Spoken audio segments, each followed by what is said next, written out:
देखिए डॉक्टर ब्रजरत्न जोशी जो हैं, मुझे लगता है कि अगर मैं इनके बाल्यकाल के और किशोर काल की बात करूँगा तो आपको लगेगा कि ब्रजरत्न जोशी जो है ना, ये मुख्य रूप से तो नरसिंह जी केरारू के और गुरु बालक ओझा हैं उनके शिष्य थे। इनको पहलवान बनने का शौक था और मारुति राया मंदिर में आप वेटलिफ्टिंग करने के लिए जाया करते थे। अरे हम उम्र होने के नाते थोड़ी बहुत बॉडी बिल्डिंग हम भी कर लेते थे और ये वेटलिफ्टिंग करने चले जाते थे, जो बातचीत होती रहती थी कि नहीं मैं ये कर दूँगा वो। अच्छा, शुरू से ही क्या खाना है क्या पीना है बहुत ही चूजी किस्म के हुआ करते थे। कई दिनों तक गांधी जी की तरह तय कर लिया कि रोटी नहीं खानी है, नहीं खाना है तो नहीं खाते थे, दूध पीना है तो दूध पीते थे। मतलब जिद्दी स्वभाव के हैं जो जोशी जी हैं, ये जिद्दी स्वभाव के हैं। और ये अरे आपको नहीं पता, मुझे पता है, मैं इनके साथ ज़्यादा रहा हूँ। जिद का मतलब ये होता है कि जो काम करने की आपने ठान लिया उस काम को करना है। और ये अच्छा, पढ़ते पढ़ते हुआ क्या कि हम तो एक ही साल थे ना, फिर मैं तो शारीरिक शिक्षक बन गया, मैं तो नौकरी लग गया था 12वीं पास फर्स्ट ईयर में आते ही 6 महीने गुरु जी का सानिध्य रहा, फिर मैंने तो जॉब ज्वाइन कर लिया। पढ़ाई हमने साथ ही की, BA हमने साथ में किया, MA हमने साथ में किया। फिर हम स्कूल लेक्चरर के लिए जो है वो RPSC की तैयारियां भी साथ ही कर रहे थे। हमें लगा कि मैं PhD का प्रोफेसर बन जाऊँगा, लेकिन बन नहीं पाया। कहीं कहीं मेरे संकल्प की कमियां या कमजोरियां, लेकिन इसने अपनी तरफ से कोई कमी नहीं रखी थी। मुझे लगातार इंस्पायर करता रहता, मुझे घर से ले जाता, पढ़ने के लिए ले जाता, बुला लेता, बहुत सारी चीज़ें रही। और जब राजस्थानी का पद्माल जोशी पुरस्कार मिला तब मुझे तो आश्चर्य, तुम्हें लिखा कब मिल गया। तो मुझे लगा कि ये पहलवानी भी करता है, इसके अलावा मेडिकल का काम है, घर की जिम्मेदारियों को भी पूरा करने वाले व्यक्तियों में से। ऐसा नहीं कि घर की जिम्मेदारियों को छोड़ करके सारी चीज़ें करें, मतलब घर में जो माता पिता हैं उनकी पूरी तरीके से सेवा करना, उनकी आज्ञाओं का पालन करना, घर की जिम्मेदारियों को पूरा करना, पढ़ाई के प्रति अपनी सजगता को रखना और उसके साथ साथ अपनी पहलवानी को भी करना। और एक बार जब ये बिल्कुल स्थिति में आ गए तो मैंने इसको कहा, मैंने कहा तू भी PTI वाली ट्रेनिंग कर ली, तेरे पास सर्टिफिकेट आएगा, मेरी तरह PTI तू भी बन जाएगा। लेकिन इसने कहा नहीं, ये मेरा अंतिम चांस है और इस बार अगर नहीं हुआ तो फिर ये तो है ही।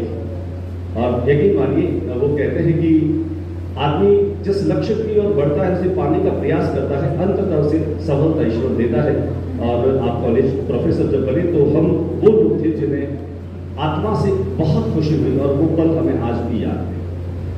आपने शिलाल जी के अंदर में डॉक्टरेट किया, उसके बाद में आप देखो कि आप लगातार साहित्य यात्रा पर बढ़ते गए, लिखते गए। 95-96 में आपकी ये सृजन यात्रा शुरू हुई और 2022 तक आपने अब तक कुल 135 कविताएं ही लिखी, ऐसा नहीं है। और इसको आपने दबा करके कैसे रखा, वो भी उस दौर में सरल जी जब आज अचानक से कवि पैदा हो जाते हैं। इस शहर में मैंने देखा है कि कल तक हम जिनको जानते नहीं थे, वो कल अपनी किसी पुस्तक का लोकार्पण कर रहे होते हैं, किसी काव्य संग्रह का लोकार्पण कर। मैंने उनको पूछा, मैंने कहा यार तेरी वो जल और समाज पुस्तक आई थी, अनुपम जी मिश्र उस पर लिख रहे हैं, वो थान भी उस पर लिख रहे हैं, इसके अलावा डॉक्टर नंद किशोर जी भी लिख रहे हैं, और उसकी जो लिखने वाले लोग वो अपने आप में बहुत रिनाउंड लोग। हम तो शिलाल जी मोहता को भी कहते हैं, शिलाल जी मोहता का व्यक्तित्व तो आज के दौर में अशोक वाजपेयी की तरह का व्यक्तित्व उनका रहा है, अगर हम उनको कहीं बहुत गहराई से देखें तो। और डॉक्टर ब्रजरत्न जोशी के बारे में देखिए, मैं मतलब मेरी भूमिका नहीं थी कि मैं उनके बारे में ऐसा कुछ बोलूँगा, लेकिन मुझे लगता है कि मुझे कुछ कहना चाहिए उनके बारे में। एक तो डॉक्टर ब्रजरत्न जो है वो बहुत ही अंतर्मुखी है, जहाँ बोलना होता है वहाँ तो बोलेंगे और बेबाक बोलेंगे, कहीं चुप नहीं रहेंगे। और एक जो गुरुत्व होता है, जैसे शिलाल जी की परंपरा का आया, और इनमें शिलाल जी की परंपरा है और इनमें नंद किशोर जी की परंपरा है, दोनों तरह की चीजें। शिलाल जी की जो उनकी सहजता, सरलता, विषयों को उठाने की जो उनकी चूजीनेस करने की प्रकृति वो है इनमें, लेकिन कहीं कहीं नंद किशोर जी का भी थोड़ा थोड़ा असर जो है वो इनमें कभी कभी जो बेबाकी वाली बात है वो आ जाती है कि काले ने कालों को कही जाती, लेकिन कई बार ब्रजमूर्ति जी का रख गया। मैं ये विशेषाधिकार केवल इसलिए रखता हूँ कि मैं इसका मित्र हूँ। अभी तो हम इनकी साहित्यिक यात्रा का आनंद लेंगे, उन कविताओं को सुनेंगे, जब उन कविताओं के ये पाठ करेंगे। जल और समाज पुस्तक के बारे में मुझे बताने की आवश्यकता नहीं कि पूरे देश में उसकी चर्चा रही और वो आज भी हमारे जो परंपरागत जल स्रोत और जल की महत्ता, आने वाले भविष्य में जल क्या रहेगा उसे लेकर के आपका बहुत शोधपरक काम रहा। और उसे आप कह सकते हैं कि इतिहास और साहित्य दोनों का सम्मिश्रण जो है वो आपने ऐसी ऐसी चीजें डाली जो कोई भूगोल का जानकार होता है पुरानी चीज़ों से, पुराने लोगों से मिल करके उन सब बातों का तथ्य, सारी चीज़ें आपके समाज के माध्यम से। राजस्थान पत्रिका ने व्याकरण की एक पुस्तक निकाली और उस पुस्तक को लिखने का श्रेय डॉक्टर ब्रजरतन को दिया, और वो आज भी मानक पुस्तकों के रूप में पाठकों के द्वारा पढ़ी जा रही है। अभी ये नाट्यान्वेषण जो जवाहर कला केंद्र की तरफ से हाल ही में उन्होंने प्रकाशित करवाई है, रंग कर्म, जो कि आपके शोध का काम श्रीलाल जी के सानिध्य में रहा, तो राजस्थानी नाटकों पर आपका शोध पूर्व में भी रहा, और जो शोध रहा वो बहुत मौलिक रहा। हम सब जानते हैं पीएचडी किस तरीके से होती है, किस तरीके से करवा दी जाती है, लेकिन ब्रजरतन जोशी ने जो पीएचडी की, हम उसके चश्मदीद हैं। आपकी मेहनत उसमें झलकती है कि आपने किस किस तरीके से मेहनत की। बुलाकी जी बैठे हैं, तो व्यंग्य इस पर भी आप स्केच कर सकते हैं बाद में। और उसके बाद में कहने को तो मैंने कहा कि बहुत सारी चीज़ें डॉक्टर ब्रजरतन जी को लेकर के है, और उसके बाद ब्रजरतन जी जो हैं उनको जिनका प्यार मिला, सानिध्य मिला, डॉक्टर श्रीलाल जी महता और डॉक्टर नंदकिशोर जी आचार्य साहब, और उसके बाद में आप निरंतर निखरते गए। आपने अपने आप को काबू में रखा। आपकी जो भावनाएं थी, आपके जो संवेग थे, कभी भी लोगों को देख करके और ये नहीं लगा कि नहीं आपको ये करना चाहिए। पिछले 3 वर्षों से आप मधुमती के संपादक थे। जितने भी साहित्य से जुड़े हुए लोग हैं, आप इस बात का अंतर बेहतर तरीके से मालूम कर सकते हैं कि इनके संपादन के बाद में मधुमती को लेकर के लोगों की क्या धारणाएं हैं। मधुमती में आज विचारों के वातायन और खुल रहे हैं, जहां एक समय तक केवल एक विशिष्ट विचार के लोग और लेखक जो थे उनकी रचनाओं का प्रकाशन होता था, लेकिन भाई ब्रजरतन जोशी के संपादन के इस दायित्व को संभालने के बाद में आपने मधुमती की उस औरा को और ज्यादा फैला के, हम सब के लिए गर्व की बात है, हम तालियां बजा सकते हैं मधुमती के संपादक होने के नाते कि भाई ब्रजरतन जोशी का जो काम है। बाकी तो देखो आजकल जो साहित्यकार है, चाहे अविनाश जी हैं, कुबेरा जी हैं, सरल जी हैं, कमल भाई साहब बैठे हैं, मुकेश जी की साहित्य से जुड़े हुए लोग हैं, आप लोग अच्छे से कर सकते हैं। मधुमती के विशिष्ट अंकों के साथ में जब महात्मा गांधी पर जो है वो होता है, अग्नि पर उनका कोई जो है वो अंक आता है, और उन सब में अलग अलग तरीके से आपका संपादन लिखना, ये भी अपने आप में बड़ी चुनौती का काम होता है। मैं खुद चाहूँ तो अभी 2-4 घंटे ब्रजरतन पर ही बोल सकता हूँ, लेकिन एक व्यक्ति एक किरदार के रूप में ढलते ढलते किस तरीके से उस मुकाम पर आता है जब उसकी एक विशिष्ट पहचान बन जाती है, वही डॉक्टर ब्रजरतन जोशी। हालांकि आप जूनियर कॉलेज में आचार्य के पद पर अभी, और यूनिवर्सिटी में तकरीबन 2 बैच निकल गए आपके पाठ्यक्रम में, जब आपका खुद का उसमें पूरी तरीके से करिकुलम को, सिलेबस को आपने डिजाइन किया है कि साहित्य के जो विद्यार्थियों को कैसा साहित्य पढ़ना चाहिए। और उसके बाद में मैं तो ये मानता हूँ कि चाहे व्याकरण की बात करें, भाषा की बात करें, शिल्प की बात करें, और कविता, कहानी, और तकरीबन अलग अलग पत्र पत्रिकाओं में देश भर की हिंदी जो है और मानक जो आपकी पत्रिका हैं, वहाँ पर आप निरंतर छपते रहे हैं। ये हम सब के लिए बड़े ही गर्व की बात है। आज चूंकि हम गुरु जी को याद कर रहे हैं, और मैं अक्सर ये कहता हूँ कि ये सच है कि श्रीलाल जी हमारे बीच में नहीं है, और ये भी सच है कि वे लौटकर हमारे बीच में नहीं आ सकते, लेकिन उससे भी बड़ा सच ये है कि श्रीलाल जी के काम, श्रीलाल जी का व्यवहार, श्रीलाल जी की मुस्कुराहट, उनका जो हंसने का तरीका है, वो मुझे आज भी वो मुझे हंसते हुए ही दिखाई दे रहे हैं। और सुशीला मैम ने कहा कि छत्र छाया इस भवन निर्माण में, ये आज जहां पर हम बैठे हैं, अगर हम उनकी मेहनत, उनके समर्पण, उनका जो एक संकल्प था, उसको कहीं पे सिद्ध होते हुए देख पा रहे हैं, और हम जिस भवन में, जिस छत के नीचे बैठे हैं, तो सही अर्थों में वो साकार हो रही है कि हम उनकी छत्र छाया में हैं। वो हमारी मेमोरीज में है, वो हमारे स्मृतियों में है, और वे हमेशा हमारे स्मृतियों में बने रहेंगे, और इसीलिए वो स्मृति शेष है, क्योंकि वो कभी खत्म नहीं होती। मैं अब आपकी तालियों के बीच आमंत्रित कर रहा हूं डॉक्टर ब्रजरतन जोशी साहब को कि वे आए और अपने काव्य रस का आस्वादन कराते हुए हम सबको आनंदित करें।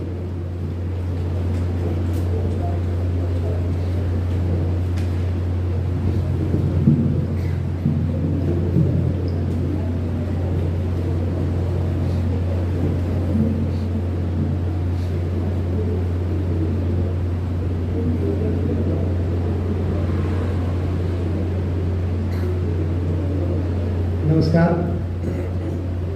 ज्योति ने जितनी बातें बताई हैं उनको आप सब माइनस कर देना, क्योंकि ये मित्र धर्म का निर्वाह कर रहा है। मैं आप सब की तरह एक सामान्य और जिसे कहते हैं कि गुरु जी की भाषा में कहूँ तो लोक का आदमी हूँ। दूसरा ये होता है किसी आदमी को दबाव में लाना होगा तो ये जो एंकर लोग हैं उसके आगे इतने विरोध लगा देते हैं कि जब वो सामने बोलने आता है तो उसको लगता है मेरी बात बहुत भार है। तो ऐसा कुछ नहीं है, सामान्य सी चीज़ें हैं। मैं आज आपके सामने इस रूप में खड़ा हूँ तो अगर इकलौता इसका एकमात्र श्रेय किसी एक व्यक्ति को दूँ तो वो डॉक्टर श्रीलाल होता है। मुझे वो दिन याद है जब हमने रामपुरिया कॉलेज की लाइब्रेरी में एक लाइब्रेरियन मैडम थी और उनसे हमारा विवाद हो गया और हमने किताबें उठा के फेंक दी और पता नहीं कुछ तोड़ फोड़ कर दी उस समय जो भी। और तब जिस व्यक्ति के आते ही हम शांत हो गए और बैठ गए और फिर जैसा उसने कहा वैसा किया, वो डॉक्टर श्रीलाल मोहता थे। वो दिन था और उसके बाद आज का दिन है कि मुझे निरंतर जो मेरी कमियां थी उनके प्रति सचेत करके निरंतर आगे बढ़ने की राह प्रशस्त करते। मैं 2 लाइन में आपको कहूँ तो नाम यानी संज्ञा तो वे श्रीलाल मोहता थे, पर वे अनेक क्रियाओं की एक संज्ञा थे। उनके लिए सही वाक्य कहूँ तो वे अनेक क्रियाओं की एक संज्ञा थे। एक संस्थागत व्यक्तित्व था जहाँ 8 से 60 का पास था और किसी भी विषय पर कभी भी जाकर आप बातचीत करके और अपनी शंकाओं का निवारण कर सकते थे। शायद वो भाई जी का प्रभाव रहा होगा, डॉक्टर साहब का प्रभाव रहा होगा, घर में भी वो थी। लंबे समय से उनकी इच्छा थी कि मैं काव्य पाठ करूं और ये ओम और मुकेश जी मालूम है कि कई बार कार्ड छप भी गए, फिर पता नहीं कुछ ऐसा संयोग होता कि वो टल जाता। तो अभी ये अवसर आया तब ये हुआ तो मैंने खुद ही आगे बढ़कर कहा कि गुरु जी की अंतिम इच्छाएं 2-3 रही हुई है जो उन्होंने मुझसे साझा की थी, तो मैं खुद ही काव्य पाठ करके इसको पूर्ण विराम लगाता हूँ। उनकी लंबे समय से इच्छा थी कि मेरा जो भी लेखन है वो प्रकाशन में आए और वो हमेशा इसके लिए कहते थे तुम्हें आगे आना चाहिए। तो मैं 25 साल हो गए हैं काम करते, लोग 4-4 साल में आकर यहाँ ऐसा कर रहे हैं, उनके पास ऐसा है ये, मुझे सारा समझाते। लेकिन मुझे याद है मैं जब पहली बार आया था आनंद निकेतन में तो ये सामने नीरज दैया जी बैठे हैं, सरोकार का पर्दा लगा रहे थे। मैं और गिरिराज किराड़ू, नवनीत पांडे इनके साथ थे, ये पर्दा लगा रहे थे। तो मैंने उनसे पूछा ये कौन है, क्या कर रहे हैं? तो बोले ये नवनीत पांडे हैं और ये दैया जी हैं और ये पर्दा लगा रहे हैं। और ये उस समय मैं PhD ज्वाइन करने वाला था, लगभग मैं फाइनल में था। 97-98 की बात होगी, 96-97 की बात होगी लगभग। और ये सरोकार संस्था का एक पर्दा वहाँ टांग रहे थे और कोई कार्यक्रम था, वो मेरा पहला विधिवत कार्यक्रम था। और उसके बाद आज मैं आपके सामने यहाँ इस रूप में खड़ा हूँ। इस बीच लेखन के जितने सब पड़ाव और सफ़र और कई व्यक्तित्वों और संस्थाओं को मैंने फलते फूलते, चढ़ते उतरते, गिरते पढ़ते, माथा टेकते, गुरु जी के आगे लबलेट होते, गुरु जी की आलोचना करते, गुरु जी से सब कुछ बातें, उन सबको मैंने देखा। पूरी बीकानेर के साहित्य को भी देखा, यहाँ की साहित्य की राजनीति को देखा, देख भी रहा हूँ कि कौन किस हैसियत से क्या करता है, क्या नहीं करता है, कैसे होता है, सारा कुछ है। तो गुरु जी मुझे, मैं ये कह सकता हूँ इकलौता मैं शायद उनके अंदर ऐसा होगा कि जो हर बात रात को, कई बार तो भाभी जी बैठे परेशान होते क्या दिमाग में नहीं गया, गुरु चला बैठ गया, दवाई का टाइम हो गया तो मुझे सारी बात बताया, दिन में ये हुआ, आया था, वो ये कह रहा था, ये ऐसा कह रहा था, तुम ये देखना, तुमको करना, तुम वैसे करना। एक खास किस्म की आत्मीयता थी और वैसी आत्मीयता बहुत दुर्लभ है, पता नहीं ये कैसे विकसित हुई।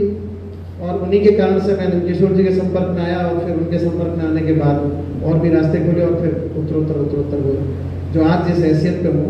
तो इसलिए मैंने कहा जो पहले वो थे, दूसरे शिवराज जी छंगानी साहब का मैं इसलिए था कि जब कभी कभार हमें पढ़ने में दिक्कत होती तो आसपास देखते थे किसके पास है। तो गुरु जी से उस समय थोड़ा डिस्टेंस थी, कॉलेज में इतनी सहजता नहीं थी जो बाद में डेवलप हुई। तो शिवराज जी के घर चले जाते तो वो छंदों को जिस तरह से पढ़ते, कविताओं को जिस तरह से पढ़ते तो देखकर बड़ा अजीब सा लगता कि ये ऐसे कैसे, मतलब मैं जिस किताब में पढ़ रहा हूँ उसको तो उनको तो कंठा कर थी कि वो घर में बैच पढ़ाते थे, मतलब बच्चे आते थे, पैसे नहीं लेते थे गुरु जी, कोई आ गया वो 5-7 लोग बैठ गए, गुरु जी पढ़ाना शुरू करते थे उनको साधी चतुरंग सेन में उमंगधारी शारदा शिवाजी जंग जी नाना चलते ऐसे वो गाते। मैं तो मंत्रमुग्ध हो जाता, आधुनिक कविता करते तो भी ऐसे करते और प्राचीन कविता पढ़ाते तो ऐसे पढ़ाते। तो मुझे लगता है ये इतना लय से, इतना निबद्ध होकर ताल और स्वर लय में गाते हैं तो वो इम्पैक्ट पड़ा और फिर गुरु जी के संस्कार से मंचते चला गया। और तरह तरह की किताबें जो अब मैं 2-4 अनुशासनों में दखल रखता हूँ, उसका कारण डॉक्टर श्रीलाल मोहता ही थे। वे मुझे अगर मैं कोई प्रॉब्लम लेके जाता तो मुझे दर्शन की किताब पढ़ा देते कि दर्शन किताब पढ़ पहले। नंदकिशोर जी डांट लगाते नहीं, तो पहले ये करना है, वो कहते नहीं हम यही कैसे उनकी भाषा में नंदकिशोर अभी तो 2.5 मीटर हो ये बराबर अपन जाओ कोई और ये कैसे कोई नहीं ऊपर डाउन था क्यों कला किताब पढ़नी है। तो वो इस तरह से उन्होंने मेरी प्रगति में, मेरे विकास में, व्यक्तित्व में रुचि ली। और इसलिए जो बहुत अल्प में लिख पाया, क्योंकि लिखने को मैं बहुत पवित्र कर्म मानता हूँ और ये उनसे ही सीखा कि बहुत सोच के, समझ के और जिम्मेदारी से लिखना है। लिखते हैं तो साहित्य की राजनीति में कई जुमले हैं, इसका प्रभाव है, इसकी प्रेरणा है, इसकी छाया है। सर ने मुझे सिखाया कि बेटा ध्यान रखना, प्रभाव, प्रेरणा, छाया जो ये बोलते हैं उनको कभी तुम पलट कर पूछ लोगे ना ये प्रभाव क्या है, वो प्रभाव क्या है, मेरे प्रभाव में और उस प्रभाव में क्या अंतर है, मैंने कितना लिया कितना नहीं, कुछ नहीं मालूम। इन वाक्यों से डरना मत। सामने कहेंगे, वो बोलेंगे, वो समझाते शुरू में मुझे कि कहेंगे अभी थोड़ा कच्चापन है, अब तो थोड़ा आगे कर, ये थोड़ी अध्याप किया, तो ये सब मुहावरे हैं, इनका कोई महत्व नहीं है जीवन में। तुम्हें जो कहना है, तुम्हें जो लिखना है, तुम अपना कहो। तुम्हारा काम है, बहुत अच्छे शब्द उन्होंने मुझे दिए, वो मैं आज आपके साथ साझा कर रहा हूँ कि तुम्हारे सामने जितनी परंपराएं तुमसे पहले चल रही है, उन परंपराओं के सत्व को तुम सौंप लेना। जब तुम उनके सत्व को सौंप लोगे तो प्रेरणा, प्रभाव और छाया कहने वाले हैं वो केवल कहते रहेंगे। आगे जाकर ये सिद्ध हो जाएगा कि तुमने कितनी प्रेरणा ली, कितना प्रभाव था, कितनी छाया थी और कितना सत्व था। तो अभी जो सारा सत्व मेरे में है वो उनकी प्रेरणा से है, उन्हीं का है। तो लोक की भाषा में कहे तेरा तुझको अर्पण क्या लागे मेरा, तो जो कुछ उनका है मैं उन्हीं की स्मृति को समर्पित करता हूँ।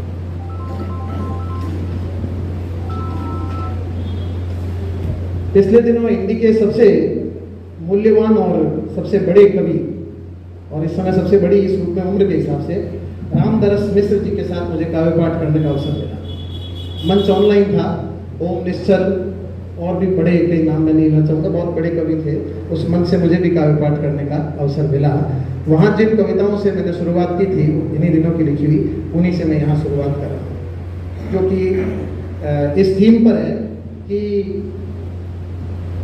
देखिए, सिंपल एक बात है कि जीवन घटना चाहता है और हम उस घटने में हस्तक्षेप करते हैं। दर्शन की भाषा में कहूँ तो हम कर्म बंध के शिकार होते हैं, क्योंकि जो कुछ घट रहा है वो हमें स्वीकार करना होता है। हम उसका प्रतिकार करते हैं या प्रतिक्रिया के स्वरूप कुछ करते हैं। तो उन चीज़ों को मैंने इस तरह से कविता में सोचा है। दर्शन की जटिल विषय है, लेकिन इनको मैं आपको सामान्य भाषा में अपनी तरफ से बताने की कोशिश करता हूँ। अबूझ जिंदगी, उखड़ी सांसें, कभी तीव्र कभी मंद। अबूझ जिंदगी, उखड़ी सांसें, कभी तीव्र कभी मंद, चल रही है अस्तित्व बस पटरी सा है। अस्तित्व बस पटरी सा है जिस पर चलते ही जाना है। जीवन को, जीवन तो सिर्फ जीवन ही है, जीवन तो सिर्फ जीवन ही है। हो जाने दो घटित उसे अपनी तरह, शेष को होना ही नहीं घटित। शेष को होना ही नहीं घटित, मिट जाना ही जीवन। आओ और पूरी तरह घट जाओ, और पूरी तरह घट जाओ। अरे कवि की ओर देखो, घटने दो उसे कवि की भाषा में भी, घटने दो उसे कवि की भाषा में भी। पहल जीवन ने नहीं की, क्योंकि जीवन तो प्रेम, प्रगा और प्रतीक्षारत है।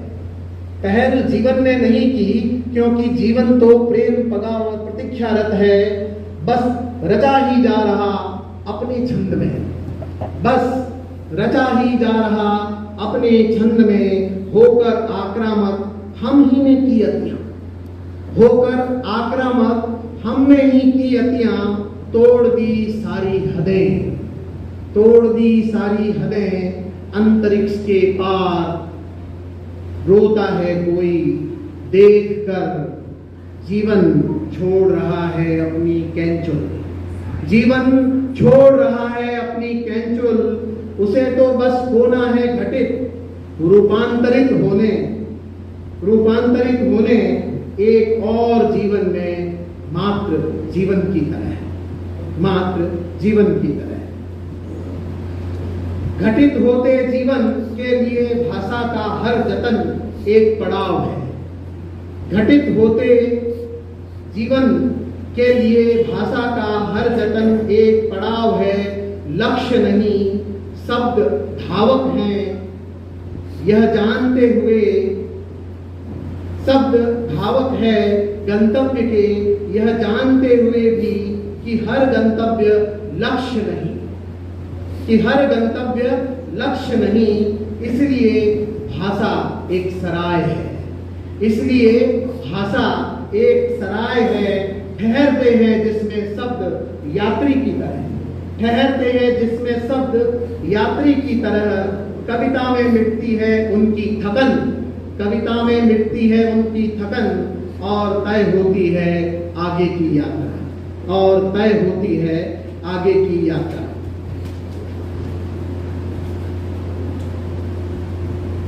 कवि सोचता है कि मैं रचूंगा जीवन को भाषा में कविता की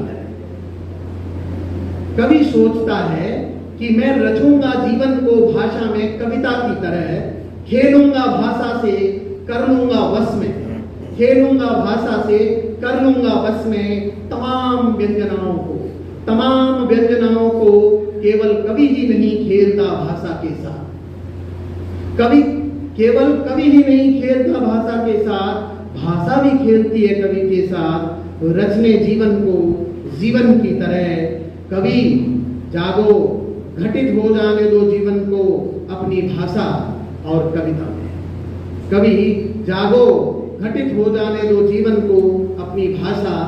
कविता में। कवि तलाशते हैं पूर्व भव का स्मरण, भूल कर यह कि जीवन तो बस घटित हो रहा है, तब से अब तक कुछ और तलाश की अनथक कोशिशें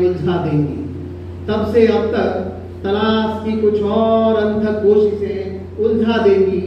कवि तुम राह से न भटको, घटित हो जाने दो जीवन को, जैसे चाहता है वह होना घटित। तुम आज अभी इस क्षण को चुनो, शेष भूल जाओ, रम जाओ अपनी भाषा के साथ कविता में, क्योंकि जीवन वही घटित हो रहा है। अनुच्चरित शब्दों में ही घटित होता है जीवन।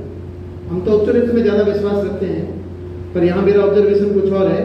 अनुच्चरित शब्दों में ही घटित होता है जीवन, उच्चरित होते ही उसका घटित होना बदल जाता है होने में।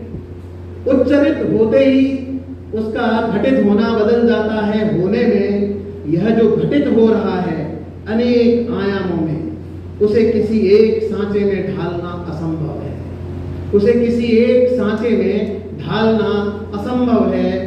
शब्दों को कहा नहीं जाता, सुनी जाती है उनकी ध्वनियां।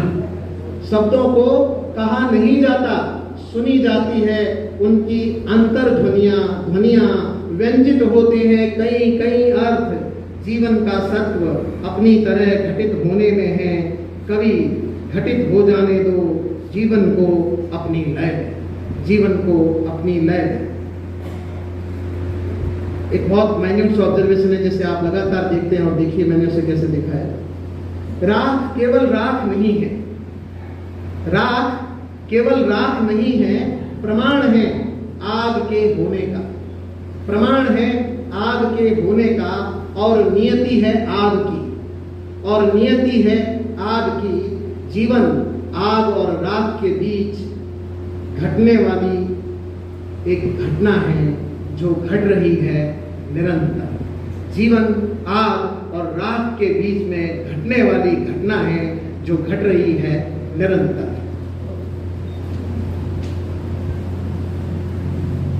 और इस सीरीज की जो आखिरी कविता है, हम सेकंड लास्ट कविता है। हम सशर्त स्वीकारते हैं जीवन। जबकि घटित होना जीवन का बेशर्त है, जबकि घटित होना जीवन का बेशर्त है। अभय का अभयारण्य आतुर रहता है स्वागत को, अभय का अभयारण्य आतुर रहता है स्वागत को। कभी उलझ जाता है भाषा में, वह भूल जाता है कि जीवन शर्तहीन है, कि वह भूल जाता है कि जीवन शर्तहीन है। बेशर्त जीवन ही है मुक्ति का मार्ग, इसलिए घटित हो जाने दो जीवन को मुक्ति में, घटित हो जाने दो जीवन को मुक्ति में। और आखिरी है, जीवन झील है, जीवन झील है। देखिए, झील, तालाब और नदी का फर्क देखिए। जीवन झील है जिसकी कोई चाल नहीं होती, लहरों की चाल होती है ना, जीवन झील है जिसकी कोई चाल नहीं होती। जीवन तो बस घटित हो रहा है। भाषा में कविता, अस्तित्व में जीवन, भाषा में कविता, अस्तित्व में जीवन। ऐश्वर्य है हमारे होने का, घटित हो जाने दो इस अबूझ जीवन को अपनी लय और अपने छंद में।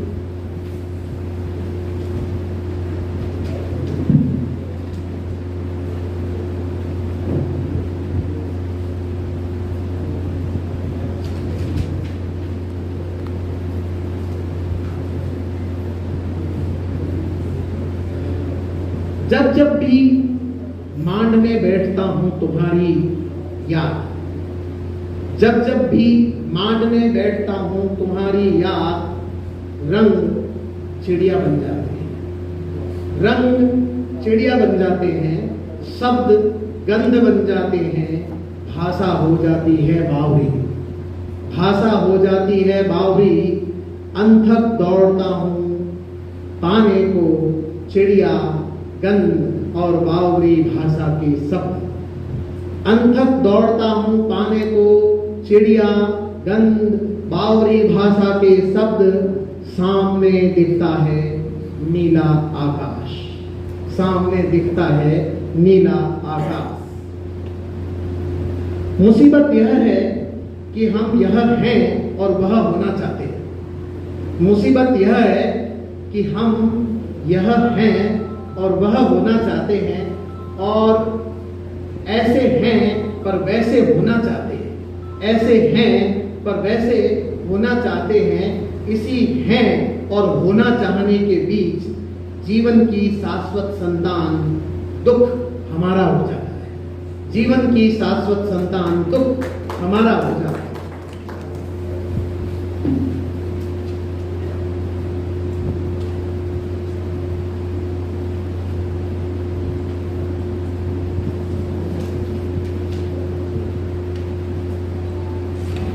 अंजुरी भर जल पीने से बुझ जाएगी प्यास, अंजुरी भर जल पीने से बुझ जाएगी प्यास।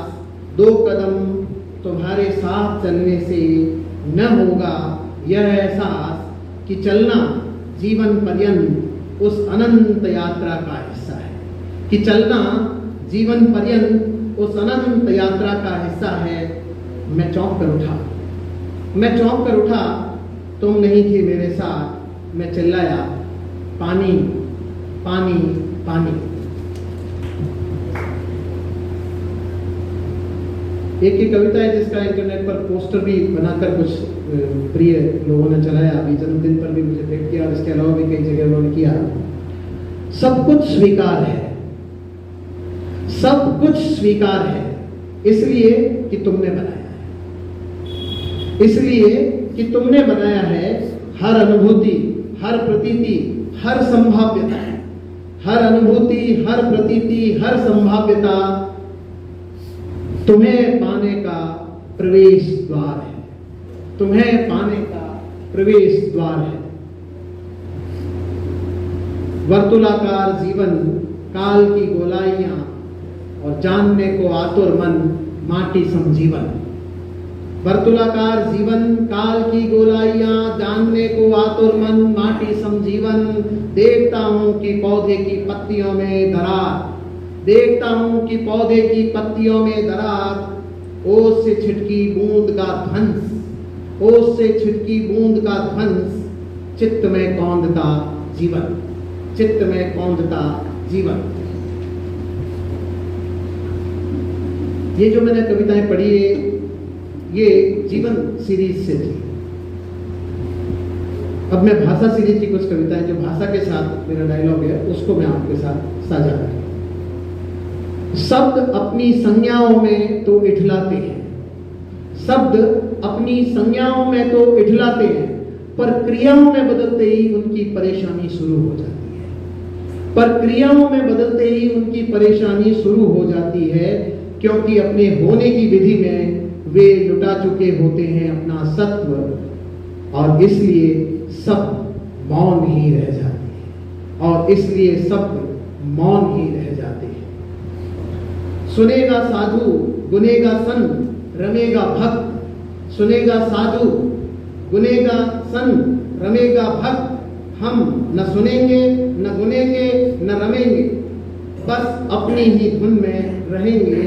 चलो यार क्या करना है, चलो यार क्या करना है, अपनी देखो कहकर अपने को कर लेते हैं अपने से ही और अधिक दूर, कहकर कर लेते हैं अपने को ही अपने से और अधिक दूर। भाषा शून्य में पुकारती है कभी तुम कहाँ हो, भाषा शून्य में पुकारती है कभी तुम कहाँ हो। हाँ मैं तुम्हें जानता हूं, हाँ मैं तुम्हें जानता हूं, नहीं हम सब जानते हैं, नहीं हम सब जानते हैं, इसलिए अजाने ही रह गए एक दूसरे से हम, इसलिए अजाने ही रह गए एक दूसरे से हम।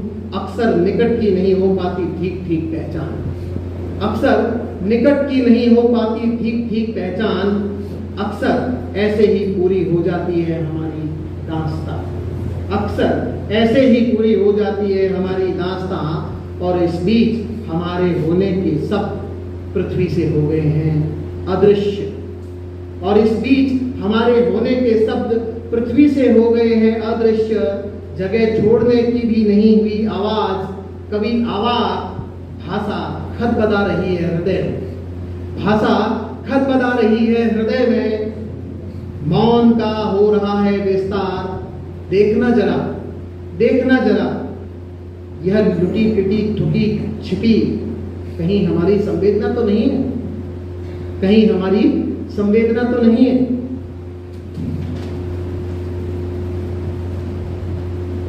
और अब गौर करिएगा जो आज के हालात पर भाषा में हमारी स्थिति है, हम इतने नए होते जा रहे हैं कि हमारा इतिहास ही नहीं रहा, हम इतने नए होते जा रहे हैं, इसको आप कई व्यंजनों में देख सकते हैं, हम इतने नए होते जा रहे हैं कि हमारा इतिहास ही नहीं रहा। ठीक ठीक से उभर कर तो वर्तमान भी नहीं आ रहा सामने, ठीक ठीक से उभर कर तो वर्तमान भी नहीं आ रहा सामने। भविष्य की तो कहें ही क्या, भविष्य की तो कहें ही क्या। अक्षरों की वीथियों में सभी रास्ते हैं, अक्षरों की वीथियों में सभी रास्ते हैं, फिर भी हैं हम लापता। अतीत और वर्तमान हंस रहे हैं, भविष्य की निगाहें अब कविता की ओर है, भविष्य की निगाहें अब कविता की ओर है। वह अक्सर मुझसे पूछती है तुम्हारी भाषा में क्या है, वह अक्सर मुझसे पूछती है तुम्हारी भाषा में क्या है। अनुभव की अनुभूति, अनुभव की अनुभूति। और तुम्हारी कविता में, और तुम्हारी कविता में इसी का व्यापार। सब हम दोनों को ताकते रह जाते हैं, सब हम दोनों को ताकते रह जाते हैं। जीवन के गर्भ में, जीवन के गर्भ में पलते हैं कई कई जीवन। हम स्थूल जीवन को देखने के आदि है, जो सामने दिख रहा होता है। कई बार कहते हैं ना आंखों का देखा भी और कानों का सुना भी गलत होता है। जीवन के गर्भ में पलते हैं कई कई जीवन, सब मिलकर देखते हैं सूरज चांद सितारों के कई कई रूप। पापा पापा आज मैं आपके साथ सोऊंगा, पापा पापा आज मैं आपके साथ सोऊंगा। चहक कर लिपटता है बचपन, अधकचरी कविता में बिंब रूपक प्रतीक स्वतः ही हो जाते हैं। बिंब रूपक, प्रतीक स्वतः ही हो जाते हैं, ठीक पूरी हो जाती है एक और अधूरी कविता, पूरी हो जाती है एक और अधूरी कविता।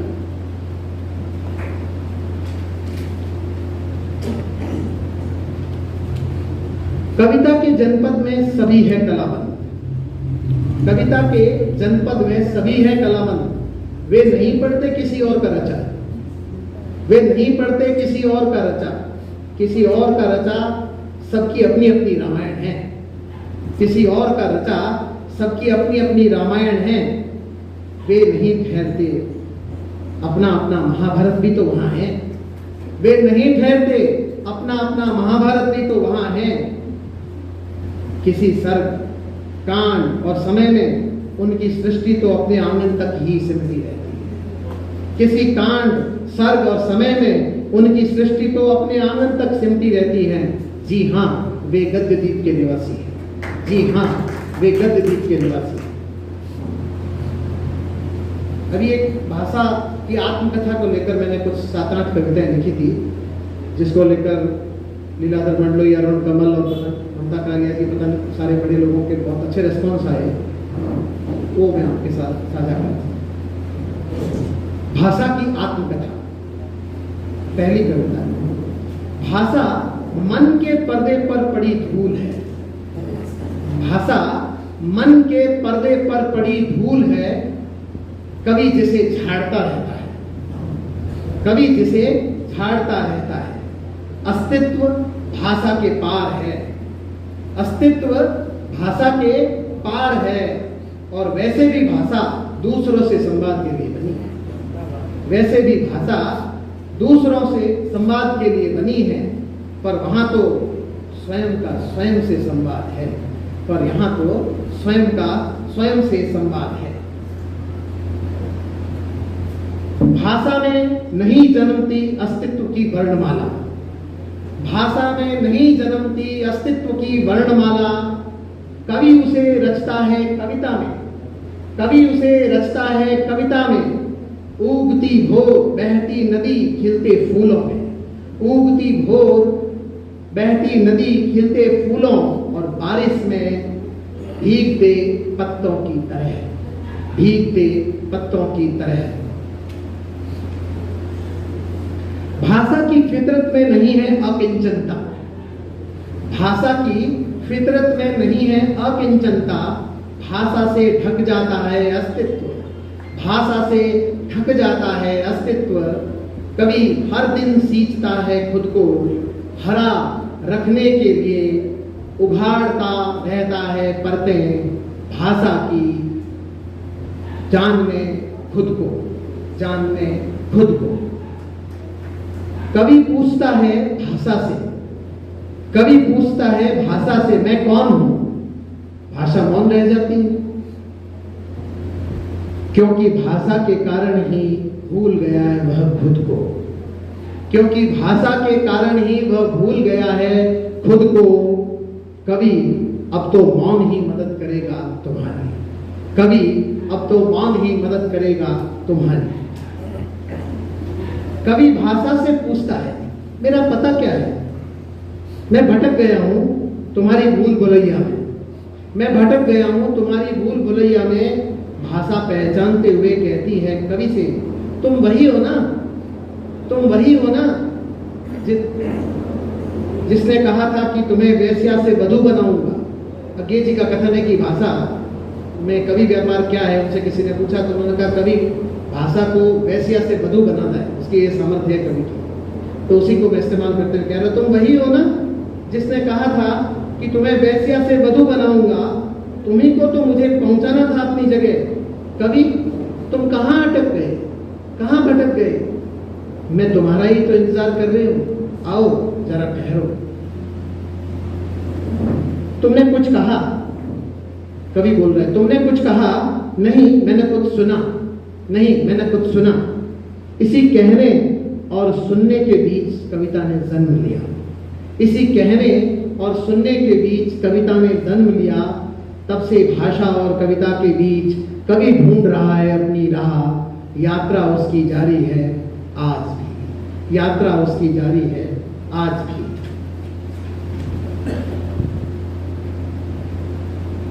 भाव मन पाखी की उड़ान है।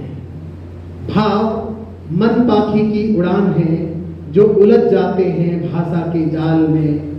कभी वहीं से चुन चुन कर, कभी वहीं से चुन चुन कर उन्हें आजाद करता है और उड़ते हुए इस तरह शब्द स्वतः ही बन जाते हैं कविता।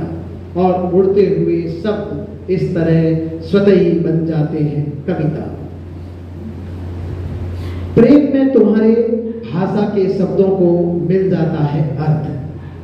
प्रेम में तुम्हारे भाषा के शब्दों को मिल जाता है अर्थ। मैं तुम्हारी प्रेम पगी भाषा की लय में रहना चाहता हूँ। मैं तुम्हारी प्रेम पगी भाषा की लय में रहना चाहता हूँ। अर्था ने अपने होने के अनगिनत अर्थ, अर्था ने अपने होने के अनगिनत अर्थ। जीवन की भाषा और भाषा के जीवन में कितना अंतर है। जीवन की भाषा और भाषा के जीवन में कितना अंतर है नहीं जानता, पर दोनों के बीच पलने वाली भाषा को अब कोई नहीं जानता। पर दोनों के बीच पलने वाली भाषा को नहीं जानता कोई अब।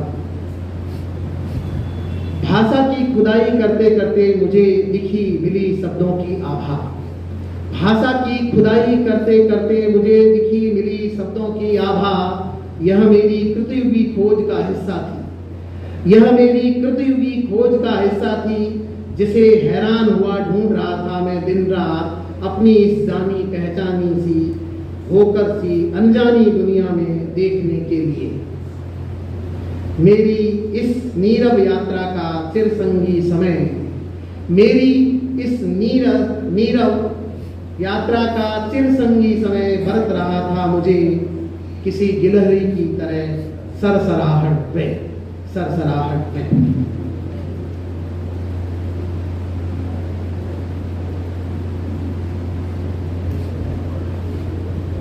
शब्दों से खेलते खेलते भाषा को ढूंढता हूँ। शब्दों से खेलते खेलते भाषा को ढूंढता हूँ। एक शब्द प्रेम इस खेल में बार बार छूटता और टूटता जाता है। एक शब्द प्रेम इस खेल में बार बार टूटता छूटता जाता है। मैं हर बार एक नए ईश्वर की रचना करते हुए करता हूँ प्रार्थना। मैं हर बार एक नए ईश्वर की रचना करते हुए करता हूँ प्रार्थना।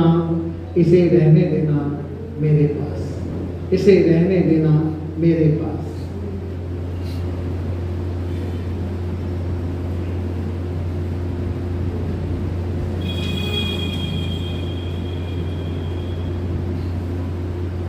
जीवन का आंगन टीवी के चैनल की तरह बदलता जा रहा है। जीवन का आंगन टीवी के चैनल की तरह बदलता जा रहा है। थोड़ी देर पहले कुछ, अब कुछ और। थोड़ी देर पहले कुछ, अब और। मेरी रीडिंग टेबल पर जमी धूल और किताब में डाले वे अधफटे पन्ने देखकर उनको अकेला पड़ जाता हूँ। पर हर बार कमीज के बटन से होकर प्रेरित सोचता हूँ कि चाहे कितनी बार भी टूट जाऊं लगूंगा पुनः उसी जगह पर। चाहे कितनी बार टूट जाऊंगा लगूंगा पुनः उसी जगह पर।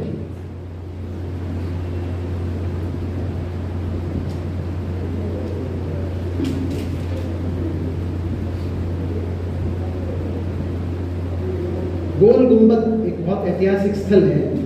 पिछले दिनों एक अंतर्राष्ट्रीय सेमिनार में मुझे वहाँ जाना पड़ा, तो आयोजकों ने मुझे गोल गुंबद की यात्रा करवाई। तो स्वाभाविक है जहाँ जहाँ कभी जाता है तो कुछ नोट करता है। गोल गुंबद में राजा और रानी जो दोनों प्रेमी थे उनकी कब्रें पास पास बनी हुई है बीजापुर में। तो उसको देखकर मैंने वहीं पे कुछ चीजें लिखी। जब भी ऐंठता अगड़ता है जीवन तुम्हारी हंसी, ये सब उस राजा रानी के संदर्भ में इसलिए मैंने 2 लाइन में बता दिया। जब भी ऐंठता अकड़ता है जीवन तुम्हारी हंसी उसे कोमल निर्भर बना देती है। गोल गुंबद की ये दीवारें जो हमारी फुसफुसाहट के लिए बनी, जता देती है कि कैसे प्रेम जीतता है और हार जाता है तमाम जीवन, कि कैसे प्रेम जीत जाता है और हार जाता है तमाम जीवन। ये फुसफुसाहट इसलिए कि वहाँ एक दीवार बनी है, वहाँ वो गाइड बताता है कि आप यहाँ कुछ बोलिए और वहाँ सुनाई देता है। वो इसलिए होता था कि राजा सुबह आकर उसे संकेत करता था। तो पता नहीं उस समय के स्थापत्य में कैसी संरचना थी ऐसी, तो वो वहाँ हल्के से आज भी आप जाकर वहाँ फुसफुसाहट करें तो वो आवाज़ वहाँ सुनाई देती है। पास वालों को बीच में नहीं सुनाई देगी, लेकिन वहाँ वो सुनाई देती है। तो इसी रेफरेंस में है जो हमारी फुसफुसाहट के लिए है बनी, जता देती है कि कैसे प्रेम जीतता है और हार जाता है तमाम जीवन। बीच में बना मंच राजा के पास बनी रंभावती की कब्र, जैसे घोषणा है कि बचा रहेगा प्रेम, गिरकर मरकर भी सदियां निहारेगी पीढ़ियों का अनुभव, सदियां निहारेगी पीढ़ियों का अनुभव। प्रेम मरकर भी अमर है, इसलिए प्रेम गोल गुंबद है, इसलिए प्रेम गोल गुंबद है। एक पिता पुत्र का भी वहां द्वंद है, कभी आप जाएंगे तो बड़ी खूबसूरत जगह देखने के। मैं इसे इतना चाहता हूं जितना बीज धरती हो, मैं उसे इतना चाहता हूं जितना बीज धरती को, जिसकी कोख में वह अपने होने को सिरजता है, जिसकी कोख में वह अपने होने को सिरजता है। मैं उसी तरह उसका हो जाना चाहता हूं जैसे पौधा हो जाता है धरती का श्रृंगार, जैसे पौधा हो जाता है धरती का श्रृंगार। स्वयं को उसमें खोकर अनेक रूप में हो जाना चाहता हूं उसके साथ एक। सारे विचार मेरे लिए शब्द हैं, मैं विचार होकर समझना चाहता हूं उसे, जिसे पाने को तरसती है सारी सृष्टि।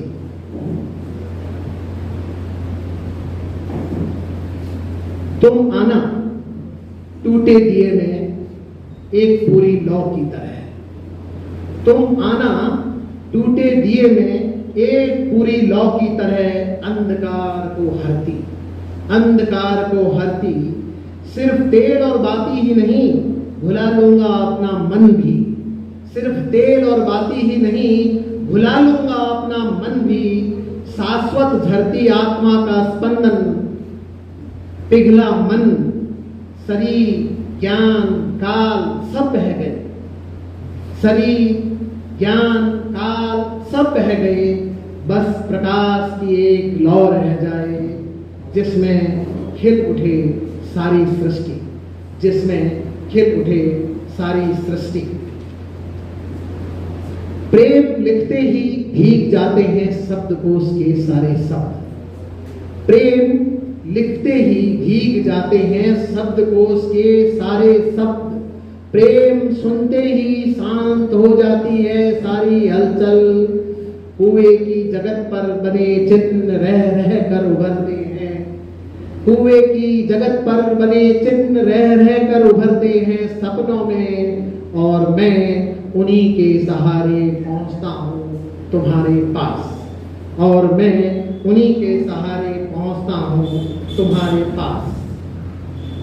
और अंत में कुछ पहाड़ की यादें में, कुछ महीने पहले, एक महीने मुझे एक फेलोशिप के अंतर्गत शिमला के राष्ट्रपति भवन में रहने का अवसर मिला। और पहाड़ों पर मैं कई बार गया हूँ, जाता रहता हूँ, तो वो सारे अनुभव जो पहाड़ के अनुभव है, तो वहाँ के लोग मुझे कहते हैं कि आप तो रेगिस्तान के आदमी हो, लेकिन पहाड़ के साथ आपका इस तरह का रिश्ता कैसे? पता नहीं, वहाँ जाते ही बहुत सी चीज़ें स्वतः ही ठीक हो जाती है। जो यहाँ रोज परेशान करती है वे वहाँ अपने आप ठीक हो जाती है।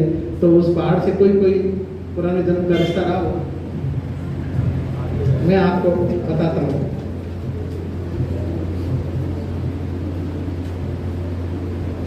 पहाड़ की ऊंचाई, गोलाई, आड़ी तिरछी रेखाएं।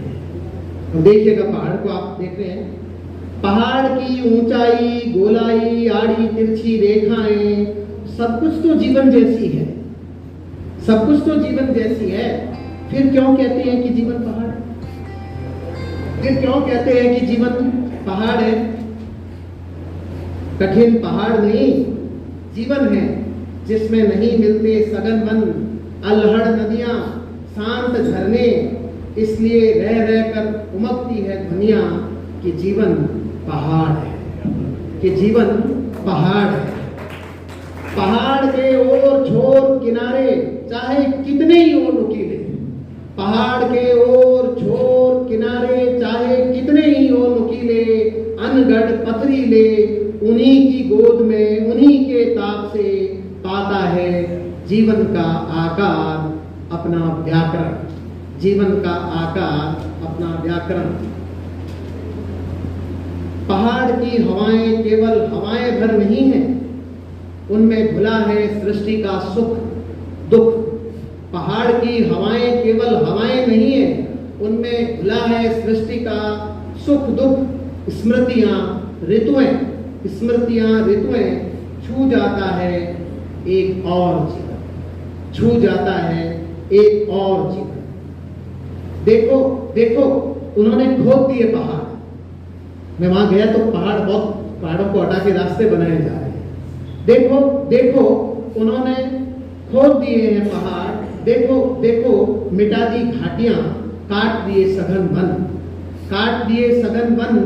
दाग दिया है उसका पूरा शरीर, दाग दिया है उसका पूरा शरीर।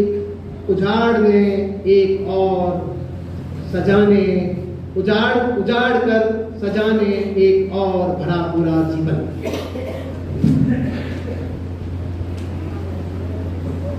शिलाएं केवल पत्थर नहीं है, शिलाएं केवल पत्थर नहीं है, वे चिर प्रतीक्षातुर है पाने को पग धूलि का स्पर्श। शिलाएं केवल पत्थर नहीं है, वे चिर प्रतीक्षातुर है पाने को पग धूलि का स्पर्श। उसके झरने प्रेम के आंसू हैं, उनके झरने प्रेम के आंसू हैं। करता है जिसमें जीवन कल्लो, करता है जिसमें जीवन कल्लो।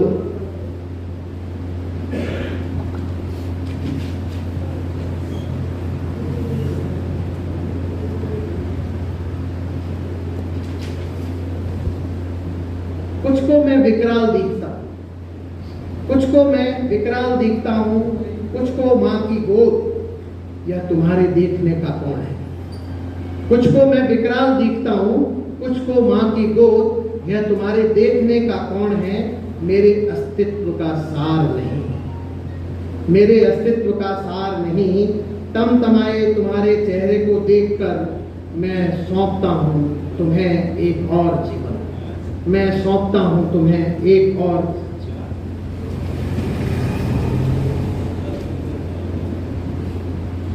पथरीले पथ से चोटियों के नुकीलेपन को रौंदते ऊपर मिलता है एकांत। पथरीले पथ से चोटियों के नुकीलेपन को रौंदते ऊपर मिलता है एकांत। अकेलापन पीछे छूट जाता है। हाँ हाँ, यही तो कविता का वास है। हाँ, यहीं से तो उसने मन के महकमे को कहलाया था संदेश कि आगे प्रवेश वर्जित है, यात्री अपने जोखिम पर है, फिर भी कोई चाहे तो कर ले कविता लोक की यात्रा। पहाड़ पर मेरा शरीर सरोवर हो गया, पहाड़ पर मेरा शरीर सरोवर हो गया। पाल पर जिसकी कर रहे थे कलरव पक्षी, पाल पर जिसकी कर रहे थे कलरव पक्षी। पशु पी रहे थे घाट पर पानी, मैं अब एक जल तरंग था, मैं अब एक जल तरंग था। मेरी आवाज एक गीत, बस अब कोई सुनने वाला ही सुन सकता है संसार के शोर में। मैं अपनी ही गूंज को, अपनी ही गूंज की अनुगूंज बनकर रह गया हूँ। नाद मेरा ही संवार रहा है जीवन, नाद मेरा ही संवार रहा है जीवन।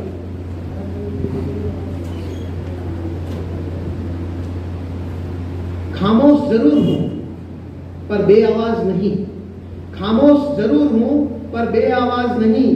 तभी तो लौटा पाता हूं तुम्हारी आवाज तुम्ही तक, तभी तो लौटा पाता हूं तुम्हारी आवाज तुम्ही तक। सुनने को तरसती है जिसे दुनिया, सुनने को तरसती है जिसे दुनिया। तुम्हारी हर ऊंचाई का माप, तुम्हारी तुम्हारी हर साध की राह मैं ही तो हूँ, पहाड़ कह रहा है। तुम्हारी हर ऊंचाई का माप, तुम्हारी हर साध की राह मैं ही तो हूँ। तुम्हारा तप, तुम्हारा स्वाध्याय, संवेदना, अध्यात्म, जब जब भी तुम्हारे मन के पांव भटके तुम्हें मेरी याद आई। जब जब भी तुम्हारे मन के पांव भटके तुम्हें मेरी याद आई। थामा तुम्हें मैंने और राह सुझाई, थामा मैंने तुम्हें और राह सुझाई। तुम्हारी सारी तपस्याएं मेरी गोद में रह गई, तुम्हारी सारी तपस्याएं मेरी ही गोद में रह गई।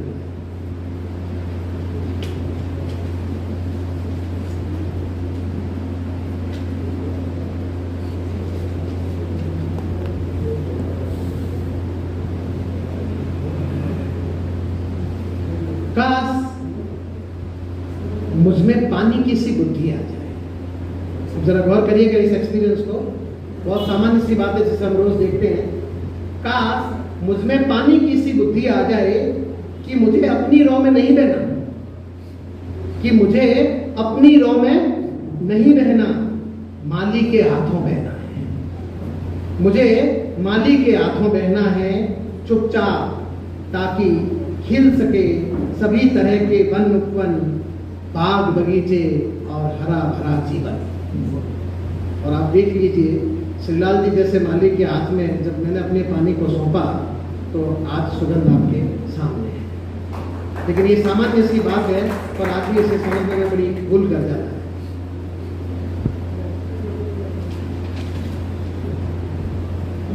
हमारी जिंदगी उस पुरानी किताब की तरह है जिसे हमने संभाल कर रखा है आने वाले कल के लिए, जिससे पढ़ाया जा सके हमारे होने को, जिससे पढ़ाया जा सके हमारे होने को।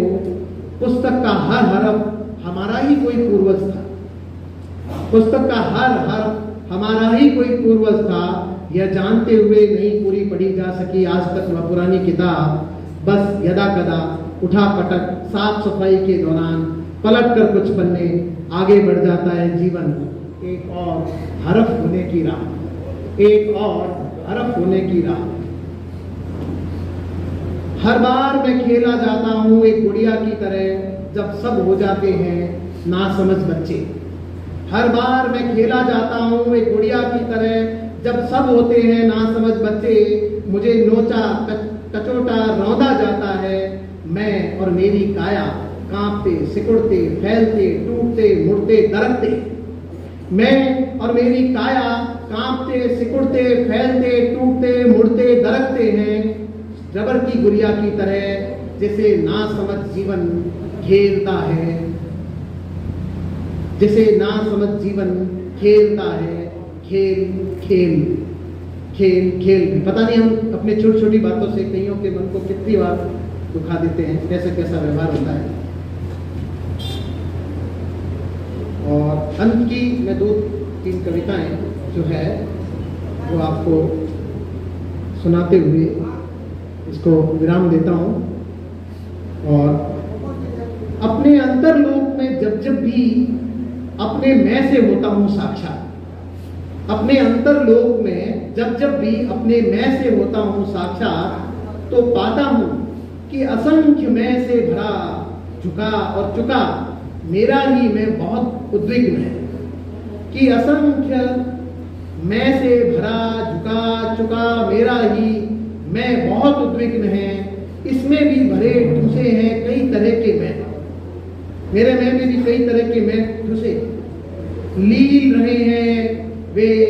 मैं एक एक कर सबको उठाकर अवांछित की तरह बीनता हूं, पर सरकाते ही एक के अनेक अवांछित गिर पड़ते हैं मेरे मैं पर, और वह फिर अधमरा सा दबा ही बह जाता है, और फिर वह अधमरा सा दबा ही बह जाता है। और अंत में अभी कुछ दिन पूर्व भी होली गई है, तो उसका एक चित्र भी देख लीजिए कि किस तरह से होली के कल हमारे सामने नरसिंह चतुर्दशी गई है।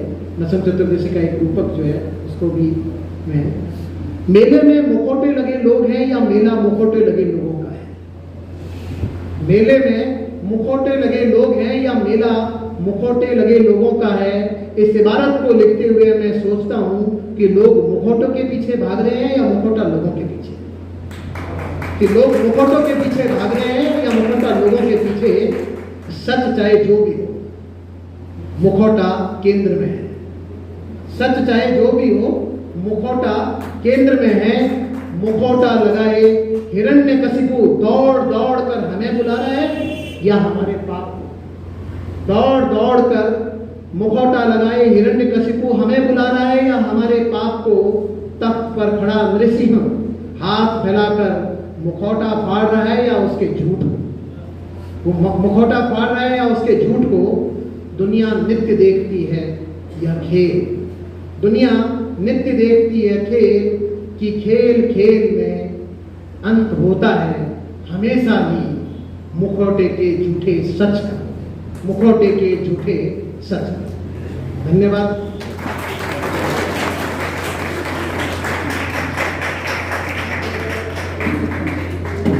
ये बहुत जल्दी मेरे प्रकाशित होने वाले काव्य संग्रह की कुछ चुनिंदा कविताओं का पाठ मैंने आपके साथ किया।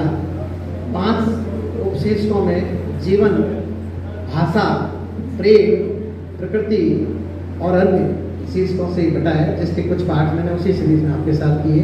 पता नहीं मैंने कितनी देर आपके साथ मानसिक क्या कहते हैं आपके धैर्य की परीक्षा ली। आप मुझे क्षमा करेंगे इस आशा और विश्वास के साथ।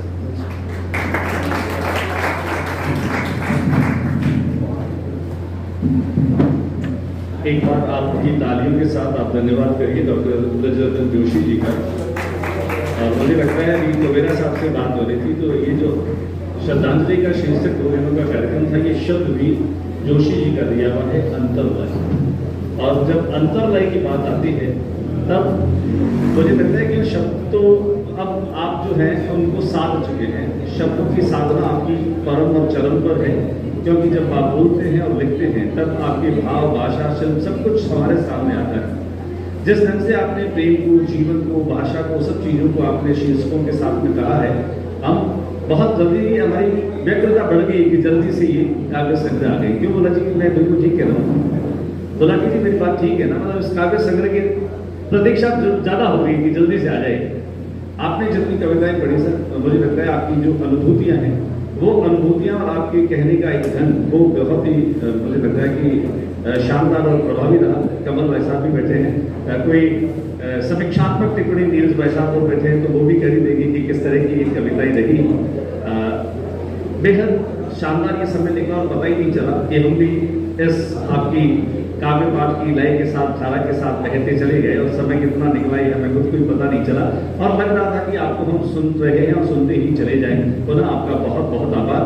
और एक श्रेष्ठ गुरु की शिष्य परंपरा में आपने अपने भीतर जो भी खुद को गढ़ा है, जो भी रचा है, वो कहीं कहीं उन्हीं का एक अक्स जो है वो हमें नजर आता है कि उन्होंने आपको कितना शानदार तरीके से जीवन की इस कठिन बात पर आगे बढ़ाने के लिए प्रेरित किया है।